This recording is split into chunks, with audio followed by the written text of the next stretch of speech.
Institute on World Affairs. I'd like to welcome everybody this evening. Before I make two announcements about the Institute on World Affairs, I'd like to just highlight one other lecture. Computer pioneer Gordon Bell will be giving the keynote lecture at the 100th birthday celebration for John Vincent Atanasov, Thursday, October 30th at 7:30 in Stevens Auditorium. There are the next two Institute on World Affairs series speakers following this evening. The first will be Senator Tom Harkin and Professor Shibli Talhami on Saturday, November 1st at 10 a.m. in the Martha Ellen Tai Recital Hall. And that's in the Music Building. And the second will be Luis Ernesto Derbez, who is the Foreign Minister of Mexico and an Iowa State graduate. And he will be Monday, November 3rd at 8 p.m. in the Great Hall. I'd also like to thank our sponsors, the government of the student body, and introduce this evening's speaker. The View from Al Jazeera. Omar Al-Isawi is a reporter and producer for Al Jazeera. He is one of the original creators of the satellite news operation serving the Arab world. He worked previously for the BBC and has covered events in Yemen, Sudan, Afghanistan, Croatia, and elsewhere around the globe. In addition to his reporting duties, he produces documentaries for Al Jazeera, including a 15-part series on the war in Lebanon. Please join me in welcoming Omar Al-Isawi.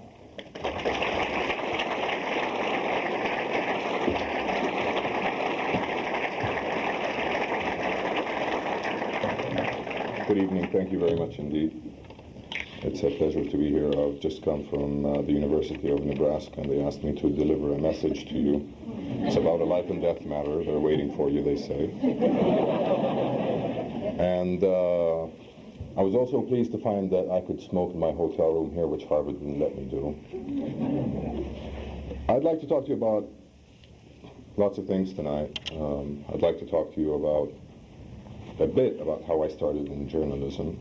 I'd like to talk to you about the state of the media in the Middle East and the state of the Arab world, which is in a very, very sorry state. When I was young, growing up, I was taught that the Arab state broadcasters did not represent the people's aspirations, just like the governments didn't. And therefore, if they confirmed that something had happened, then it was probably not true. And if they denied something, then it was probably true.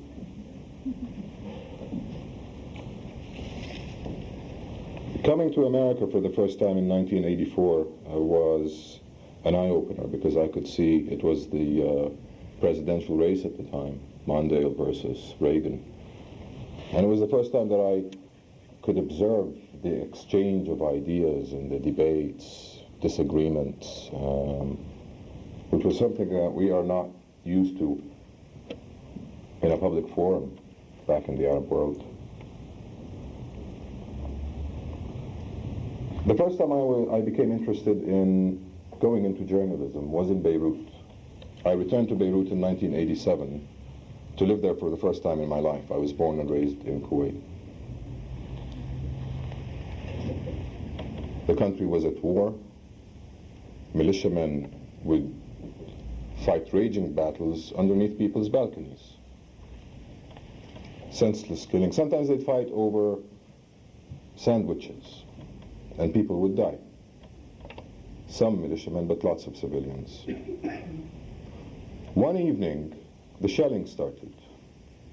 And because countries that are usually at war suffer severe disruptions, there was no electricity and people relied on generators. I stepped outside to the balcony to remove some jerry cans of gasoline for our generator and take them to a safer place. And just as I had my hand on one of the jerry cans, I saw a shell land about 400 yards away. The sun was setting, and it was a tremendous display of fireworks, lethal fireworks, shrapnel everywhere. And that was when it hit me for the first time that war isn't Hollywood. And when a shell lands near you, you don't hit the dirt and then get up and dust yourself and everything is fine. It either kills you or tears you to pieces. I worked for some FM and AM radio stations in Lebanon,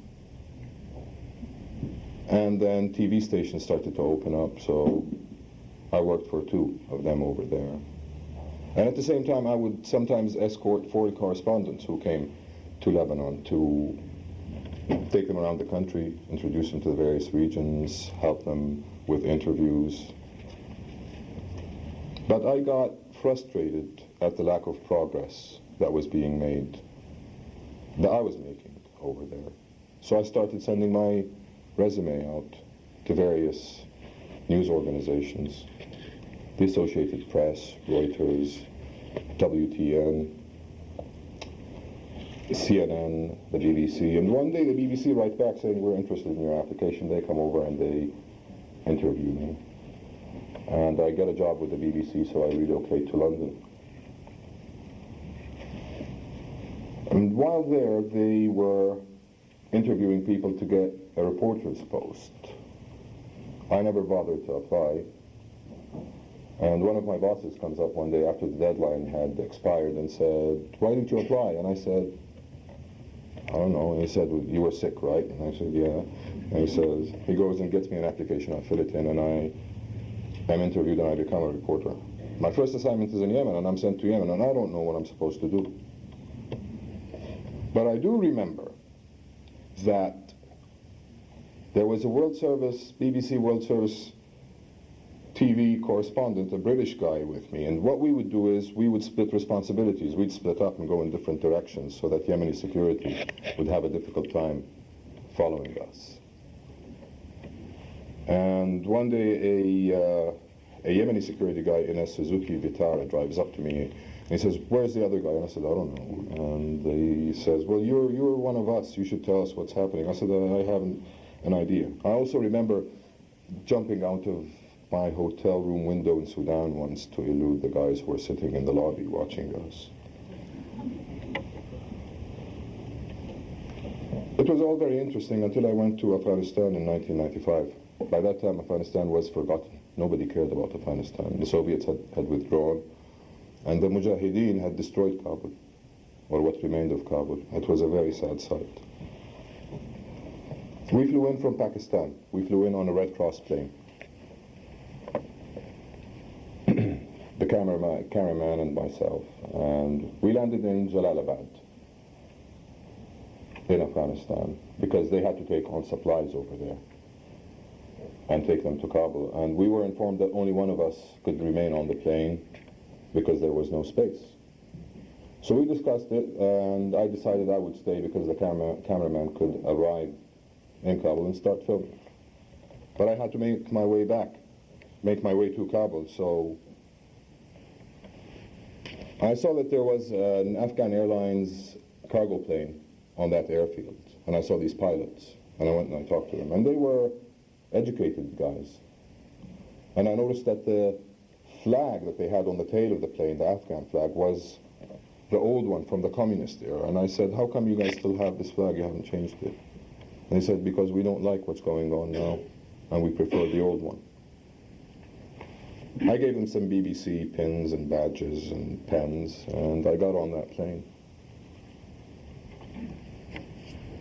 riding with the cargo. And as you approach Kabul, as I approached Kabul on that sunny day, I was met by a sight that I haven't seen anywhere else on any other flight.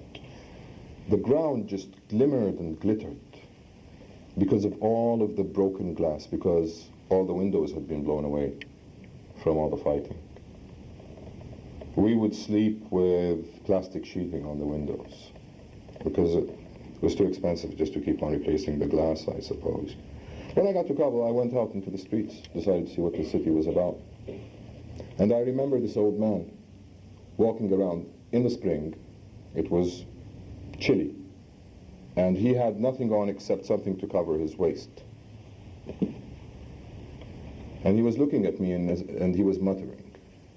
His eyes were talking to me, and I had come from London, where young men and women, able young men and women, would sit around at the entrance of the underground metro stations holding up signs saying hopeless and hungry. And I thought, what does this guy want? Does he want me to give him money? I'm not going to do that. But after spending 2 weeks there and going on another trip, I realized that the Afghan people don't beg. They're very proud. And I thought to myself, where are you, old man? I wish I could find you to help you. And I'm still looking for him until today. It taught me to be more human also in my interaction. Unfortunately, as journalists, when we go out into the field, into war zones, our job isn't to render assistance. It's to portray what's happening to the general public. In Bosnia, I was involved actually in Krajina, in the Bosnia region. I was involved in an incident where 4 of us went one day from the BBC and 3 returned. A colleague got killed. 2 of us were wounded. I was one of them. And it was the first time that I realized the meaning of the word or the phrase that you see life escaping from somebody. I watched John Scofield's eyes as his life ebbed away. Media in the Middle East is still in its infancy. Real independent media. It started back in 1936 when the BBC launched an Arabic World Service radio to broadcast to the Arab world, because the Nazis had been making incursions into the region. And the British decided to fight that, and I guess they realized at that early stage the importance of media. The second important development also took place at the hands of the BBC when they decided to launch our Arabic, now defunct Arabic World Service television. There is a lot of censorship and fear in the Arab world, in the media. Journalists have paid with their lives, have been tortured, have been imprisoned, and some of them are still in prisons in the Arab world. There was the incident with a publisher called Salim Al-Lawzi. He had a magazine, Al-Hawadith, which he published from Paris because he did not feel that Lebanon, which is where he was from, was a safe place to publish from, where he could express his views freely. He had to return to Lebanon on a family emergency one day. As he was heading back to the airport to go back to France, his car was stopped. And his wife and driver, who were with him, were let go. He was taken and discovered 2 weeks later, dumped in some bushes. His writing hand had been skinned down to the bone, either by the pouring of acid on it or the use of sharp instruments. He had been pierced, his body had been pierced with some forms of skewers, and he'd been finished with a shot to the head. So there is this atmosphere of fear. It stifles creativity. It's not just about reporting of the news. It's also about documentaries, about the environment, which is why we don't see in the Arab world documentaries that deal with the environment and try to make people aware of the importance of the environment, which is why children's programming is in a very sorry state. Our airport arrivals are greeted, when we arrive in our airports, we are welcomed in a very, very special way. We are made to feel that we are not welcome, and we know that we are not welcome. Wherever we go, we are followed. But I must stress that my arrival in this country, in America this time, wasn't any better. I was stopped for 3 hours, interrogated and fingerprinted and photographed. And when I went to Baghdad towards the end of last year, during the final months of Saddam Hussein's regime, I wasn't treated that way. In terms of press freedom, Arab countries are classified as either having noticeable problems or progressing towards having very serious problems, which is something of an understatement. Al Jazeera started in 1996. We were told, the guys who were coming from London, from the BBC experience, that it would be just like the BBC, that we would have editorial independence and integrity. Perhaps I should just shed a bit of light on why the BBC operation folded. It was a partnership with a Saudi satellite network called Orbit. Orbit would finance the BBC Arabic World Service television news, while the BBC would produce the news, maintaining editorial independence and integrity. When we began to cover the story of a Saudi dissident in the United Kingdom who had been threatened with deportation to some island somewhere, I can't remember it, I know it produces lots of bananas. That was not welcome. And the Saudis pulled the plug. They broke the contract, and that's how we became unemployed. Al Jazeera's output is very varied, and I'm sure that you don't know that here. So I will tell you what we do at Al Jazeera. We have a program dedicated solely to women, called for women only. The presenter and moderator is a woman. The guests are women. And callers are invited to phone in and express their opinions. The program discusses things such as should an Arab woman or a Muslim woman, or could she be the sole breadwinner or the principal breadwinner in a house? That answer, by the way, is yes, because a precedent had been set. The Prophet Muhammad's first wife was his employer. She was his boss. He used to work for her. So it's self-evident. They discuss things like women's voting rights, raising of children, the best way to do it, education, sexual harassment at work, anything that you can think of. It's just a normal program about normal women. We have lots of talk shows also that were very important in breaking the mold in the Arab world, the taboo of not discussing things in an open forum. Viewers are also encouraged to phone in and ask questions and discuss things with the guests. And the guests really go at it there. They argue so much, and at one point we had a guest who just walked out of the studio, and the moderator said, "We're on air," and she said, "I don't care if we're on the moon, I'm leaving." And she did. She left.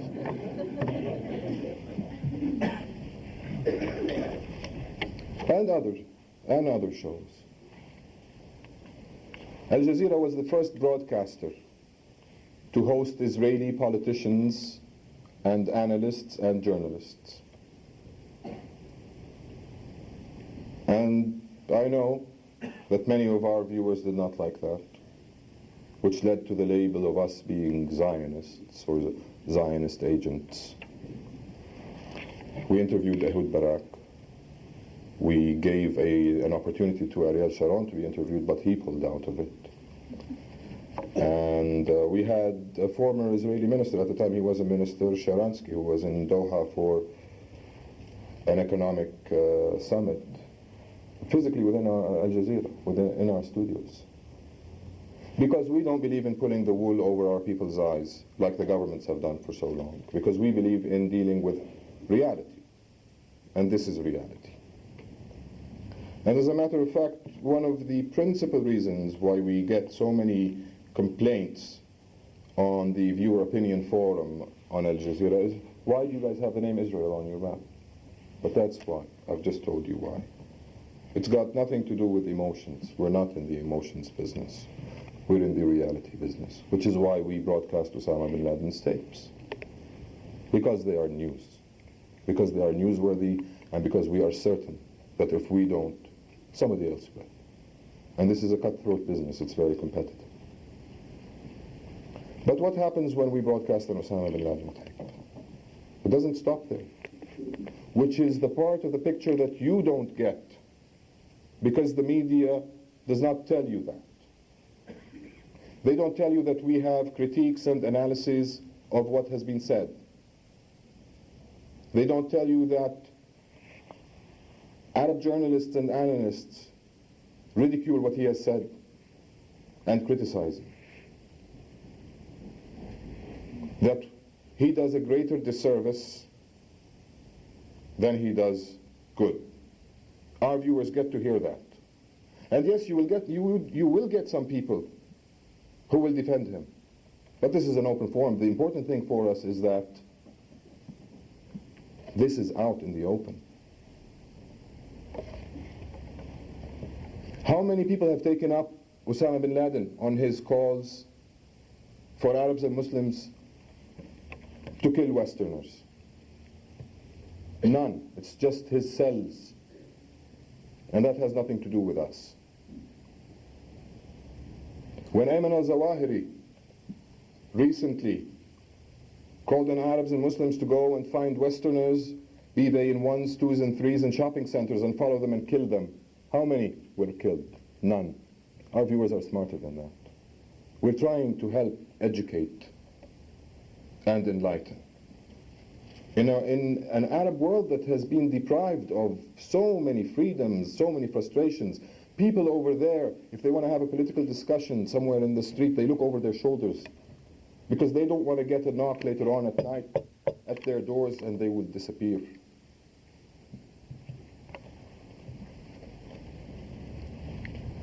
The pictures of the KIAs, American KIAs and POWs that we broadcast, which caused such an uproar in America. I was covering events at the Central Command base in Qatar that night. It was nighttime there when we first broadcast them. And I was surprised to see those pictures. I hadn't been told that they were going to be broadcast. But I remember the reaction. All the world's media was represented at that CENTCOM base. And when we broadcast those tapes, the reaction was for all the correspondents, American and European, to rush into our room to see these images, and they started taking notes. They wanted to know how many dead were there, how many POWs, their names, and where they came from.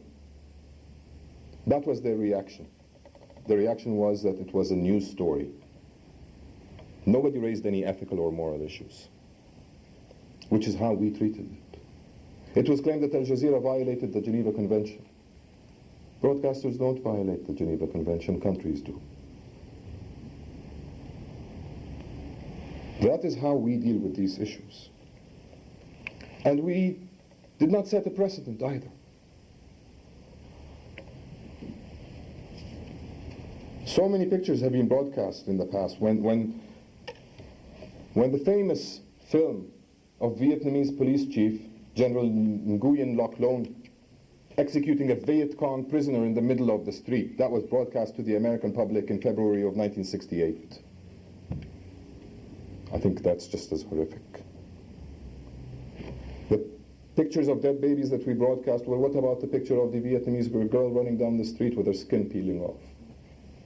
What about the pictures of the victims of the Nazis in World War II in the concentration camps, where humanity was treated like trash?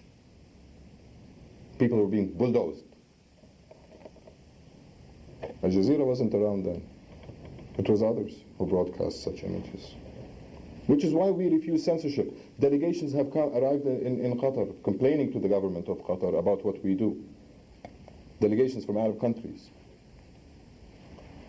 But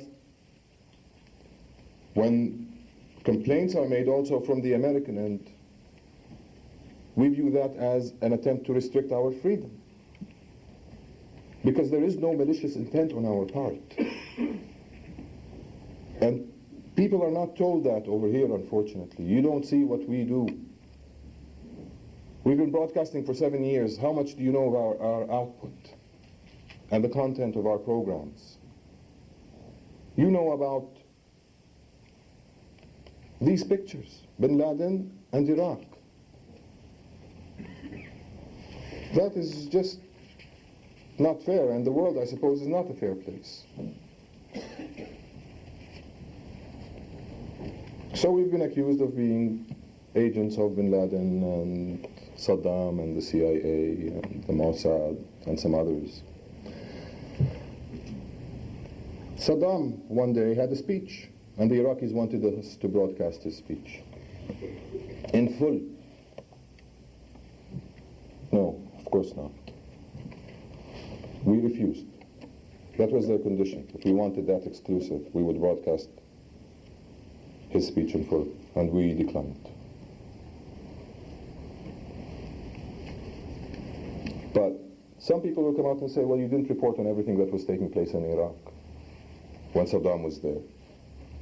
You didn't report on, now that we see the mass graves, why didn't you report on the mass executions? And sometimes you can't do things to protect your correspondents. And I think Eason Jordan, CNN International's news chief, said as much. He admitted publicly after the war was over, he said, we knew that some of our staff had been tortured. Iraqi cameramen and CNN Baghdad staff had been hauled in and tortured, and we couldn't report it. But it's not because we want to mask or hide the truth. Far from it. We are driven by a tremendous urge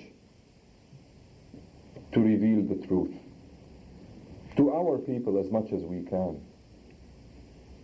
We are not infallible. We make mistakes. Just as the BBC made mistakes in the reporting of the weapons of mass destruction issue. There was a huge uproar in the United Kingdom about it. We're only 7 years old. The BBC is 80.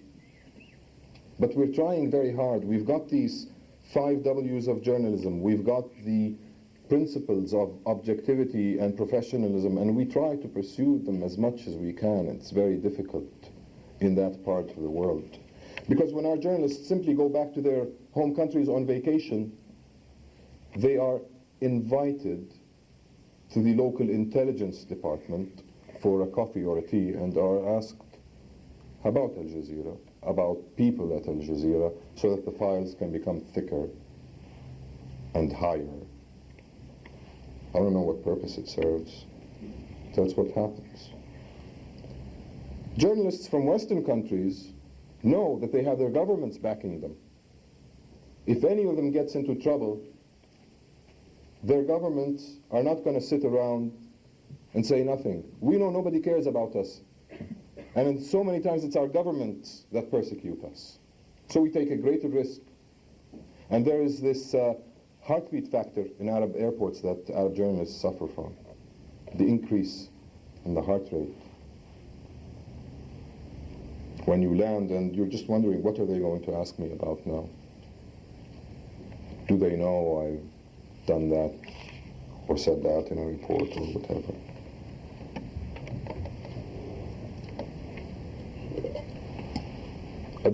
I'd like to talk to you about more in a bit more detail about the Arab world, just to let you know how difficult a situation it is that we have to deal with over there. The Arab world publishes 1.1% of books in the world. The Arab world has 5% of the world population. We have 40% illiteracy in the Arab world. These are official figures by the United Nations Development Program. 40% illiteracy in an Arab world of 280 million people, which is just about equivalent to the population of the United States of America. 1 in 5 Arabs lives on less than $2 a day. This is in a region that's perceived to be wealthy. There are 18 PCs per 1,000 people. The global average is 78. More than half of Arab women cannot read or write. And they are supposed to raise the future generations.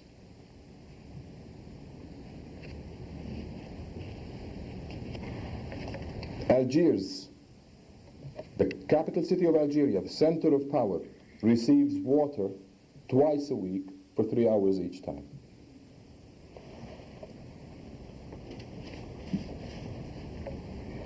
I'm sure you can imagine what effect this has on people in the Arab world, the frustrations.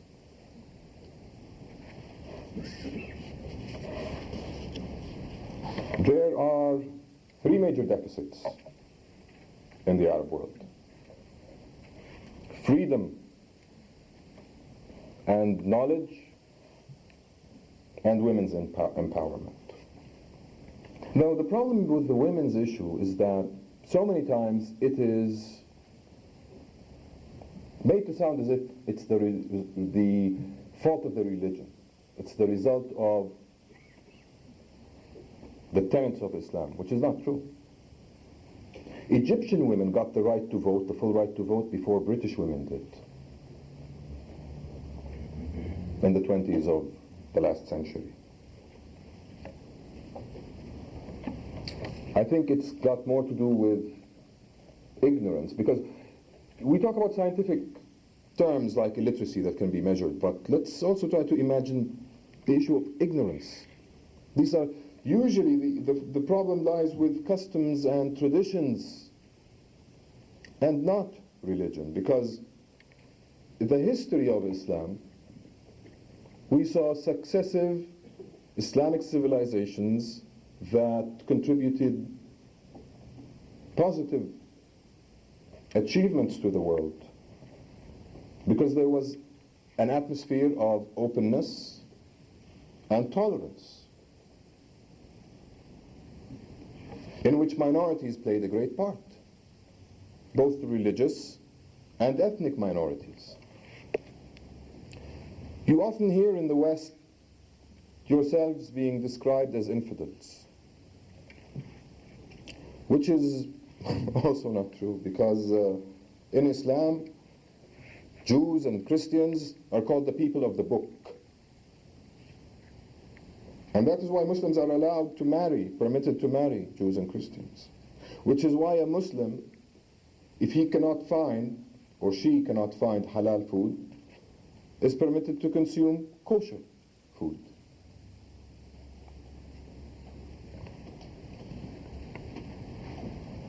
There is also a tradition of being reasonable in Islam. Maybe some of you know about the Kurdish Islamic general Saladin. He was a nobleman by all accounts, but he also set an example of political settlement. He arrived at a settlement with the Crusaders, which permitted the Crusaders to keep their control of coastal regions, which is why you continue today to see Crusader castles and forts along the coast of the Mediterranean, while he exerted control, Saladin, over the interior. Saladin also set a great example when he liberated Jerusalem from the Crusaders, because he did not shed a drop of blood. But when the Crusaders had conquered it before him, they massacred Muslims, Christians, and Jews because they were native there.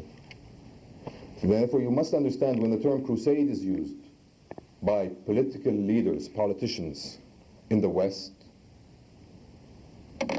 it makes people over there very angry.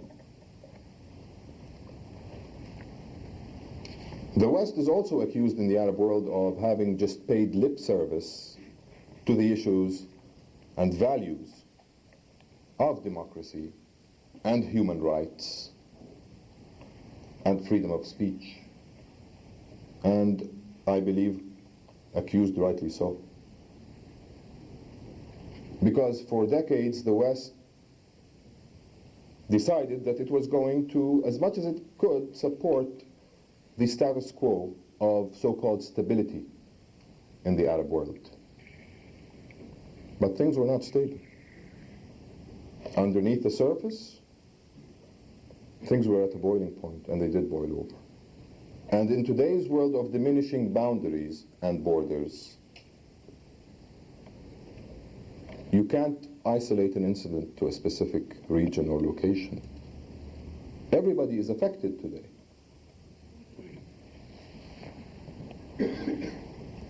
That led to alternatives being offered to Arab people.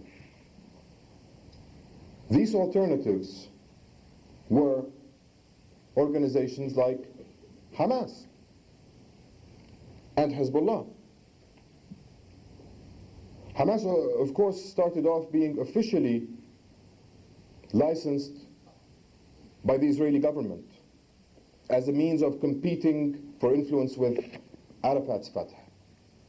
This is during the first Intifada in the late 80s. That's how Hamas started. And they offered people services that were not available to them. Not just in the Palestinian territories, but throughout the Arab world. This scenario was repeating itself.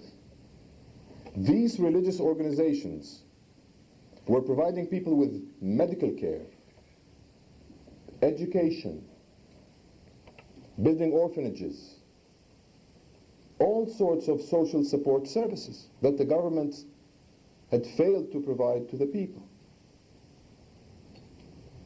And human beings care most about their children. To them, it was an issue of how their kids could eat and go to school. And let us also not forget at the same time that these organizations many times represented a national cause, the cause of the Palestinians. Because today, in the 21st century, the Palestinians are the only people in the world who continue to live under occupation. And that is a tremendous injustice which the Arabs feel. And I'm not trying to rationalize any violence.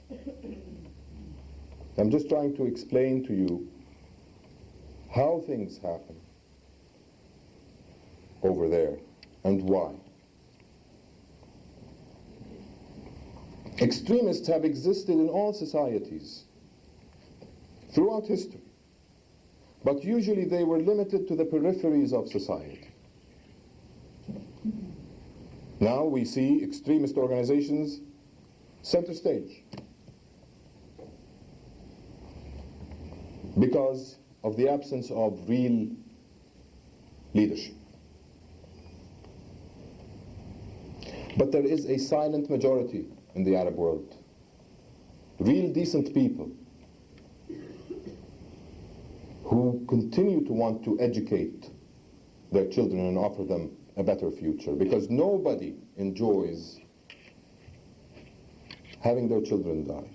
In America, today is the anniversary of the Marines barracks bombing, where 243 Marines were blown up in a few seconds. But in Lebanon, we lost 150,000 people. In a country of 3 million, that's a lot of people.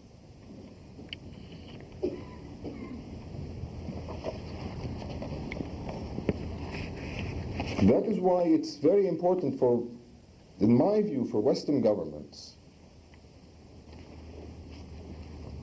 to positively engage the regimes in the Arab world. Because the regimes, for example, today will always tell you that the basis for any negotiations with Israel is Security Council Resolution 242, which means the 1967 borders. Which means they accept Israel's 1948 borders, but they don't tell their people that they accept these borders. Directly, honestly, they don't.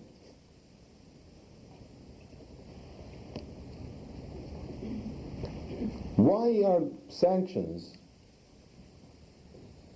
invoked on countries for breaking international law, and nothing is done to force or pressure countries to develop their societies and their peoples? And I am not advocating sanctions so that we can increase the literacy rates and eradicate illiteracy, no. But shouldn't there be a real move? Because you cannot talk about fighting a war on terror while people continue to be just as frustrated. These frustrated people will do frustrating and dangerous things also.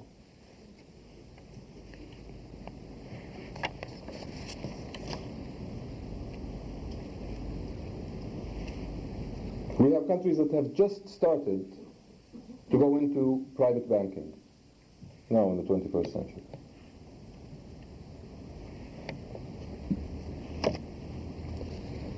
Arabs don't hate Americans. Don't believe it for a minute. Which is why Arabs continue to enroll their children in American and British schools and French schools in the Middle East. An American in the Middle East will be met with a tirade against the U.S. administration, but on a personal level, the word's welcome. Which is why there are thousands and thousands of Americans who work in the Arab world and continue to do so, and why American schools have not been shut in the Middle East, in the Arab world.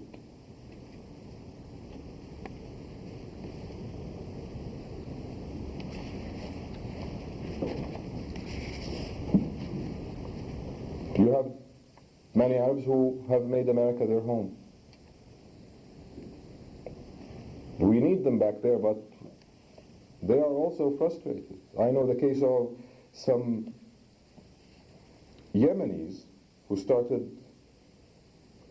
one of the dot-com companies in Silicon Valley, and one day they were going back to Yemen because they were very proud of themselves, rightly so, and their computer was confiscated at the airport.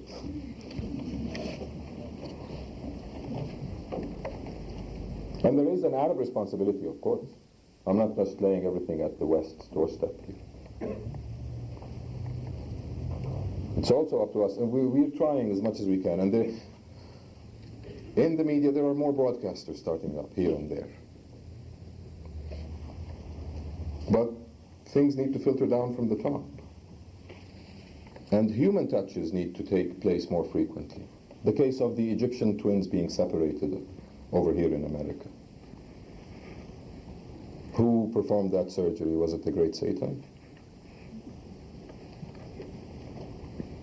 And that surgical team, that medical team, was composed of Christian and Jewish doctors. You think the kids' parents don't know that? That they won't tell people that when they go back? However, and again, I must stress on the importance of the Palestinians. A lot of work is going into Iraq, yes. But Iraq's neighbors are Iran, Jordan, Syria, Saudi Arabia, Kuwait. And you can never ever dream of having an island of tranquility in a sea of madness. Don't even think it's possible. Yes, the Iraqis are not the Iraqis that you see on TV in demonstrations. They're not just out angry all the time. No, they're a very cultured people. Their artists are among the most talented in the Arab world. They have given us great poetry. They are shrewd businessmen. And I would like to take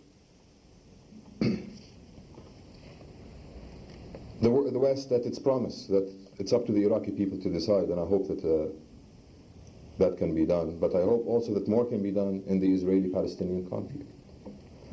And nobody is always right, just as nobody is always wrong, but in the end it's the Palestinians who are under occupation, not the Israelis. And that's why we feel, as Arabs, and we are trying really to be as rational and as balanced as we can in our dealing with this topic. But that's why we feel that justice must be done here. I will leave you with the words of the Imam Ali, the cousin of the Prophet Muhammad, who was known for his eloquence and wisdom. He said, "No wealth can profit you more than the mind. No isolation can be more desolate than conceit. No policy can be wiser than prudence. No generosity can be better than decency. No heritage can be more bountiful than culture. No guidance can be truer than inspiration. No enterprise can be more successful than goodness. And no honor can surpass knowledge." Thank you for listening.